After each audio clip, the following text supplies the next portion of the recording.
செங்கல்பட்டு மாவட்டம் சதுரங்கப்பட்டினம் அரசு மருத்துவமனையில் மருத்துவர்கள் இன்றி செவிலியர்களும் ஆயாமாவும் பிரசவம் பார்த்ததில் குழந்தை உயிரிழந்ததாக கூறப்படுகிறது. இதனையடுத்து அவரது உறவினர்கள் மருத்துவமனையில் போராட்டத்தில் ஈடுபட்ட சம்பவம் பரபரப்பை ஏற்படுத்தியது. ஆனால் மருத்துவத்துறை அமைச்சர் மா சுப்பிரமணியன் அரசு துறை சிறப்பாக செயல்படுகிறது, மக்கள் பயனளிக்கும் வகையில் அனைத்து வசதிகளும் ஏற்படுத்தி தரப்பட்டுள்ளது என சட்டப்பேரவையில் கூறி வருகிறார். ஒரு பக்கம் ஸ்டாலினோ திராவிட மாடல் ஆட்சி சிறப்பாக செயல்படுவதாகவும் எதிர்க்கட்சி தலைவர்கள் வேண்டுமென்றே மக்களிடம் பொய் பிரச்சாரத்தை விதைக்கிறார்கள் என பதில் கொடுத்து வரும் நிலையில் அரசு மருத்துவமனையின் லட்சணத்தையும் அரசு அதிகாரிகளின் மெத்தன போக்கையும் லிஸ்ட் போட்டு அதிகாரிகளுக்கு பாடம் எடுத்துள்ள வீடியோ தான் இணையத்தில் வைரலாகி வருகிறது. நம்ம பண வசதி இல்லாம அதிகமான செலவு பண்ண முடியாத நிலைமையில தான் கவர்மெண்ட் ஹாஸ்பிட்டல் போறாங்க.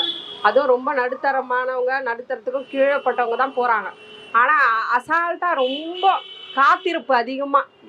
அதாவது ஒரு டெஸ்ட் எடுக்கணும்னா எப்படி பார்த்தாலும் ஒரு மாசத்துக்கு நடக்க வைக்கிறாங்க. சாப்பிட்ட பிறகு ஒரு டெஸ்ட்டு, சாப்பிட்றது முன்னாடி ஒரு டெஸ்ட்டுன்ட்டு ஒரு மாசத்துக்கு நடத்திட்டு தான் அப்புறம் ட்ரீட்மெண்ட்டே ஆரம்பிக்கிறாங்க.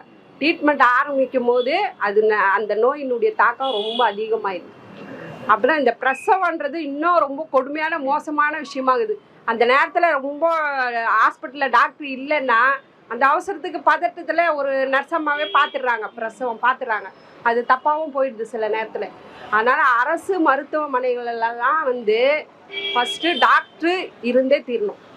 என்ன அந்த மாதிரியான ஒரு சிஸ்டம் கொண்டு வரணும். அது நம்ம அரசு அதிகாரிகள் தான் செய்யணுமே. அதை யாரும் சரியாக அதை ஃபாலோ பண்ணுறதே இல்லை. ஒரு ஹாஸ்பிட்டல் கட்டிடுறாங்க, திறந்து வச்சிடுறாங்க. அப்புறம் அதை எப்படி மெயின்டெனன்ஸ் எப்படின்றத யாருமே எந்த அதிகாரியுமே பார்க்கறது கிடையாது. டாக்டருங்க கொடுக்குற அழுத்தமோ அவங்க மேல் அதிகாரிங்க சொல்கிறதப்படி தான் இவங்க கேட்பாங்க. இவங்களுக்கும் ஒரு ஆசை இல்லை, நம்ம வர பேஷண்ட் எல்லாம் நம்மளே பார்த்துடலாம் அப்படின்றதெல்லாம் கிடையாது. டாக்டர் இல்லை இருந்தாலும் பார்த்துக்க சொல்லி விட்டு போயிடுவாங்க. அவங்க ஹாஸ்பிட்டல் தனித்தனியாக வச்சுருப்பாங்க இல்லையா, அங்கே போயிடுவாங்க. அதனால அவங்க இருக்கிறாங்க, அந்த நேரத்தில் அவங்க பார்க்க வேண்டிய சூழ்நிலை வந்துடுது. அதனால அந்த நர்ஸுங்க தான் பார்த்தாங்க, அதனால அவங்க மேலே தான் தப்பு முழுக்கன்னு சொல்லவும் கூடாது. ஏதோ அந்த நேரத்தில் பார்க்குறாங்க, தப்பாக போயிடுது. அரசில் இருக்கிறவங்க, அரசு மருத்துவமனைக்கு யார் பொறுப்போ அவங்க தான் இதை பார்க்கணும். யார் இப்போ இவர் தான் இருக்காரு மாசு, அவர் தான் பார்க்கணும்.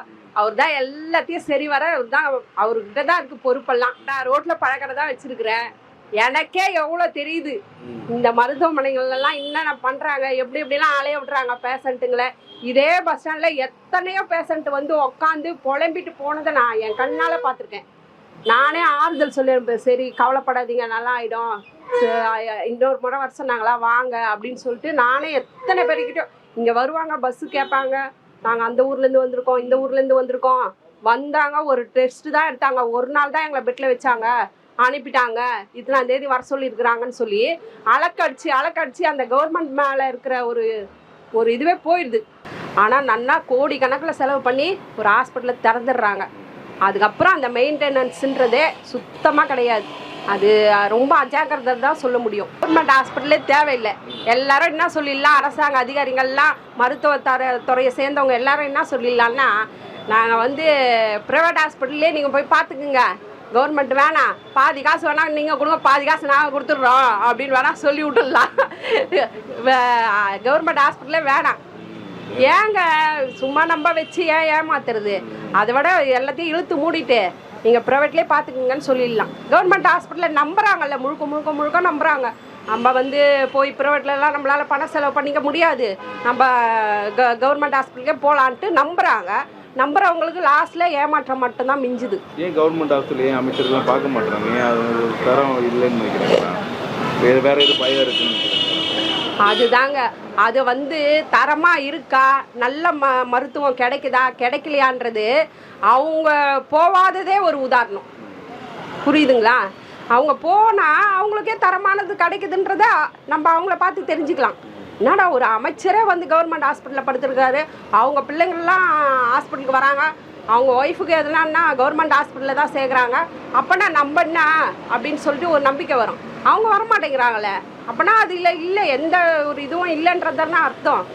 முழுக்க சொல்லணுன்னா எல்லாரையும் ஏமாற்றிட்டு உக்காந்துருக்காங்கன்னு தான் அர்த்தம். இதுபோன்ற முக்கிய நிகழ்வுகள், அரசியல் தகவல்களை ஆழமாக மாறுபட்ட கோணத்திலும் அறிந்து கொள்ள மறக்காமல் உங்கள் TNS24 டிஜிட்டல் பக்கத்தை பின்பற்றிக் கொள்ளவும். உங்கள் ஒவ்வொரு ஆதரவும் இதுபோன்ற பல நிகழ்வுகளின் பின்னணியை அறிய உதவும்.